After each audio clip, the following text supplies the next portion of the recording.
हरे कृष्णा। तो चलिए आज मैं आप सभी को बताती हूँ कि इस बार जो निर्जला एकादशी व्रत हो रहा है उसका शुभ मुहूर्त कब होगा और उसका पारण समय क्या होगा। क्योंकि अगर हम शुभ समय पे सही समय से पारण नहीं करते व्रत का तो हमारा व्रत पूर्ण नहीं माना जाता। और ये निर्जला एकादशी व्रत होता है सभी एकादशी व्रतों में सबसे कठिन व्रत, क्योंकि इसमें पानी भी नहीं पीते।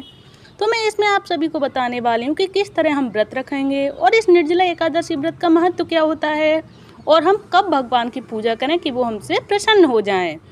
तो जो ज्येष्ठ शुक्ल पक्ष की एकादशी तिथि को निर्जला एकादशी व्रत कहा जाता है और धार्मिक शास्त्रों के अनुसार साल की सभी 24 एकादशियों में निर्जला एकादशी का सबसे ज़्यादा महत्व होता है।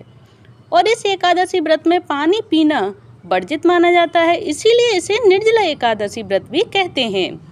और इस साल निर्जला एकादशी 6 जून को मनाई जाएगी और मैं अब आप सभी को आगे भी बताऊंगी इस व्रत का महत्व भी। और इस व्रत को जो 6 जून को मनाई जाएगी और व्रत का पारण हम किस मुहूर्त में कौन से दिन करेंगे। तो अगर 6 जून को मनाई जाएगी निर्जला एकादशी व्रत तो ऑब्वियसली 7 जून को ही व्रत का पारण होगा। वो किस समय होगा, कौन से शुभ मुहूर्त में होगा जो भगवान विष्णु जिससे हमसे प्रसन्न हो जाए। तो उन्हें प्रसन्न करने के लिए हमें क्या क्या और किस तरह से इस व्रत को हमें पूर्ण करना होगा। तो चलिए सारी जानकारी मैं आप सभी को इस व्रत की आप सभी को इस वीडियो में बताती हूँ। और अगर आप सभी को ये सारी जानकारी पसंद आ रही हो, अच्छी लग रही हो तो प्लीज़ कमेंट बॉक्स में जय श्री हरि अवश्य लिखें। तो चलिए शुरू करते हैं निर्जला एकादशी व्रत के महत्व के बारे में। तो जो हर साल कुल 24 एकादशियाँ पड़ती हैं जिसमें से निर्जला एकादशी सबसे ज़्यादा महत्वपूर्ण मानी जाती है। और निर्जला एकादशी ज्येष्ठ मास में शुक्ल पक्ष की एकादशी तिथि को ही मनाई जाती है। और ऐसी मान्यताएं हैं कि इस दिन निर्जला उपवास का पुण्य साल की 24 एकादशियों के बराबर होता है। और इस व्रत में पानी पीना वर्जित होता है, इसीलिए इसे निर्जला एकादशी व्रत भी कहते हैं। और निर्जला एकादशी व्रत करने से धर्म, अर्थ, काम और मोक्ष की प्राप्ति भी होती है। और निर्जला एकादशी व्रत इस साल 6 जून शुक्रवार को रखा जाएगा और उसी तरह 6 जून को अगर व्रत रखा जाएगा तो 7 जून को व्रत का पारण होगा। तो अब मैं आप सभी को आगे बताऊंगी इस वीडियो में कि 6 जून को कौन सा शुभ मुहूर्त रहेगा भगवान विष्णु माँ लक्ष्मी की पूजा करने के लिए। और इसके बाद 7 जून को व्रत का पारण होगा, तो उस व्रत का पारण भी हमें कौन से समय कौन सी टाइम पे हमें करना है जिससे कि हमारा व्रत पूर्ण हो जाए। तो चलिए अब मैं आप सभी को बताती हूँ निर्जला एकादशी व्रत का शुभ मुहूर्त। तो हिंदू पंचांग के अनुसार एकादशी तिथि की शुरुआत होगी 6 जून को अर्धरात्रि में 2:15 पर और तिथि का समापन होगा 7 जून को सुबह 4:47 पर। तो उदया तिथि के अनुसार 6 जून को ही निर्जला एकादशी व्रत मनाया जाएगा। तो चलिए अब जान लेते हैं निर्जला एकादशी व्रत का पारण समय, क्योंकि शुभ मुहूर्त तो ये हो गया। तो अब इसके बाद आया व्रत का पारण समय। अब उसका भी शुभ मुहूर्त जान लेते हैं कि पारण समय हमें कब से कब तक रहने वाला है, जिसके बीच में हमें व्रत को खोलना है, यानी कि व्रत को पूर्ण करना है। तो चलिए जय श्री हरि कमेंट बॉक्स में लिखकर आगे हम बढ़ते हैं निर्जला एकादशी व्रत के शुभ पारण समय को जानने के लिए। जय श्री हरि अवश्य लिखें।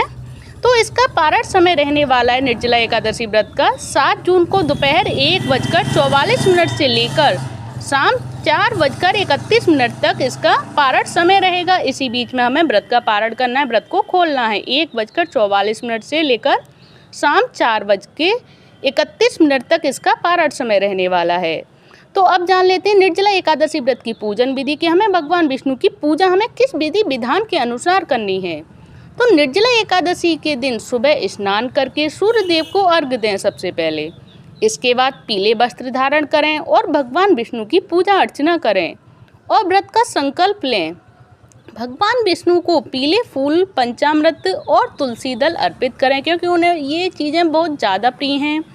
और साथ ही भगवान विष्णु और माँ लक्ष्मी के मंत्रों का जाप अवश्य करें। और व्रत का संकल्प लेने के बाद अगले दिन सूर्योदय होने तक जल की एक बूंद भी ग्रहण ना करें। इसमें अन्न और फलाहार का भी त्याग कर देना चाहिए। और अगले दिन यानी द्वादशी तिथि को स्नान करके फिर श्री हरि की पूजा करने के बाद अन्न जल ग्रहण करें और व्रत का पारण करें। जो मैंने आप सभी को पारण समय बताया है उसी के अनुसार पारण समय में एक बार फिर से रिपीट कर देती हूँ। 1:44 से लेकर शाम 4:31 तक जो पारण समय है उसी समय पे हमें पारण करना है। तो चलिए अब जान लेते हैं निर्जला एकादशी व्रत का महत्व क्या होता है हमारे जीवन में और क्यों ये मनाई जाती है निर्जला एकादशी व्रत।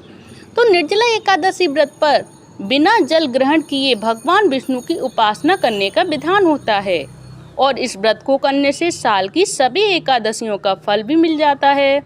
और ऐसा कहा जाता है कि भीम ने एकमात्र इसी उपवास को रखा था, इसी एकादशी को, और फिर वो मूर्छित हो गए थे। इसी वजह से इसे भीमसेनी एकादशी भी कहा जाता है। तो चलिए, ये रही भीमसेनी एकादशी यानी कि निर्जला एकादशी व्रत हमें कब और किस तरह से और क्यों की जाती है ये। तो अब जान लेते हैं निर्जला एकादशी व्रत पर हमें कौन कौन से ऐसे उपाय करने हैं जिससे हम स्वस्थ रहें, संपन्न रहें और भगवान विष्णु की आराधना हम किस तरह करें। तो निर्जला एकादशी के दिन ज़रूरतमंद लोगों को दान भी करना चाहिए और दान करने से मनवांछित फल की प्राप्ति होती है और सभी पाप हमारे नष्ट हो जाते हैं।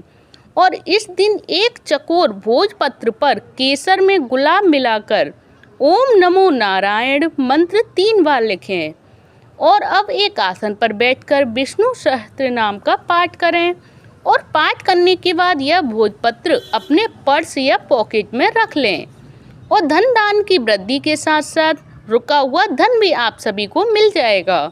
तो ये भगवान विष्णु की कृपा से ही संभव हो सकता है। अगर हम उनकी मनोकामना अपनी पूर्ति हेतु उनका व्रत करते हैं, उनकी आराधना करते हैं, उनको अपने मन से याद करते हैं, तो वो हमारी हर प्रकार की, हर चीज़ की, हर विपत्ति हमारी दूर कर देते हैं और धन दान से पूर्ण हमें वृद्धि करते हैं। तो ये रही सारी निर्जला एकादशी व्रत के उपाय, महत्व और कब हमें एकादशी व्रत करना है। निर्जला एकादशी व्रत शुभ मुहूर्त कब होगा, पारण समय कब होगा, ये सारी जानकारी मैंने आप सभी को इस वीडियो में दे दी है। अगर आप सभी को ये सारी जानकारी अच्छी लगी हो तो प्लीज़ वीडियो को लाइक करके चैनल को सब्सक्राइब करना न भूलें। धन्यवाद। हरे कृष्ण कृष्ण कृष्ण हरे हरे, हरे राम राम राम हरे हरे, हरे कृष्ण हरि बोल।